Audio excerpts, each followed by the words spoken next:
Good morning. நம்ம பார்க்க போகிறது வந்து டிவிஎஸ் ரைடர் 125cc. இது வந்து டிஎஃப்டி மாடல். ஃப்ரண்ட்டில் வந்து 17 inch alloy wheel with racing kit alloy wheels கொடுத்துருக்கனால பார்க்க வந்து ஸ்டைலிஷாக இருக்கும். ஃப்ரண்ட்டில் வந்து 240 ரோட்டோமீட்டர் டிஸ்க் கொடுத்துருப்பாங்க. வித் அடிஷ்னலாக வந்து ஏபிஎஸ் கொடுத்துருப்பாங்க. ஏபிஎஸ் இருக்கிறனால என்னென்னா ஆன்டிலாக் பிரேக்கிங் சிஸ்டம் சொல்லுவாங்க.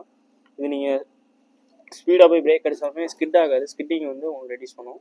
ஃப்ரண்ட்டில் வந்து டெலஸ்கோபிக் சஸ்பென்ஷன் கொடுத்துருக்கனால மேடு பலத்தில் ஏறி போகும்போது சஸ்பென்ஷன் வந்து நல்லாயிருக்கும். ஃப்ரண்ட்டில் வந்து எல்இடி டிஆர்எல் கொடுத்துருப்பாங்க. இது பார்க்க உங்களுக்கு வந்து கொஞ்சம் இதுவாக லுக்காக இருக்கும். அதுபோக ஹெட்லாம்புமே வந்து எல்இடியில் கொடுத்துருக்கனால நைட்டில் வந்து விசிபிள் வந்து நல்லா தெரியும் உங்களுக்கு.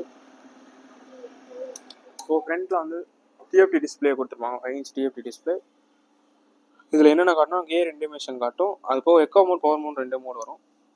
இது எக்கோ மோடில் போனீங்கன்னா வந்து உங்களுக்கு மைலேஜ் நல்லா கிடைக்கும். பவரில் போகும்போது வந்து பிக்கப் நல்லாயிருக்கும். அதுக்கப்புறம் எவ்வளோ ஆர்பிஎம்மில் போகிறீங்கன்றது காட்டும். அப்புறம் ப்ளூடூத் ஆப்ஷன் வந்து ஒரு smart connect option. Smart connect பண்ணிங்கன்னா காலில் இருந்து மெசேஜ் வர அந்த நோட்டிஃபிகேஷன்லாம் காட்டும். அதுக்கப்புறம் எல்லா வேரியண்ட்டுமே வந்து ஃப்ரண்ட்டில் வந்து சார்ஜிங் போட்டு வந்துடும். ஏன்னா நீங்கள் எமர்ஜென்சி டைமில் வந்து சார்ஜ் போட்டுக்கலாம். இது இன்ஜின் வந்து 3 valve இன்ஜின் கொடுத்துருப்பாங்க ரைடில் வந்து. இதனால் பவர் பிக்கப் வந்து சேமாக இருக்கும். பவர் வந்து 11.2 bhp வித் 7000 rpm கொடுத்துருக்கனால பவர் நல்லாயிருக்கும். அதே மாதிரி டார்க்குமே வந்து 11.7 கொடுத்துருக்கனால புல்லிங் பவருமே வந்து உங்களுக்கு நல்லாயிருக்கும். 2 பேர் 3 பேர் உட்காந்து போனாலுமே தாராளமாக இழுத்து போகும். அதுபோக சீட் வந்து ஸ்பிளிட்டர் சீட் கொடுத்துருப்பாங்க. ஏன்னா பின்னாடி பூட் ஸ்பேஸுமே வந்து சீட்டு கீழே 1 லிட்டர் கொடுத்துருனால நீங்கள் எதாவது டாக்குமெண்ட்ஸ் எதாவது வைக்கணும்னு வச்சுக்கலாம்.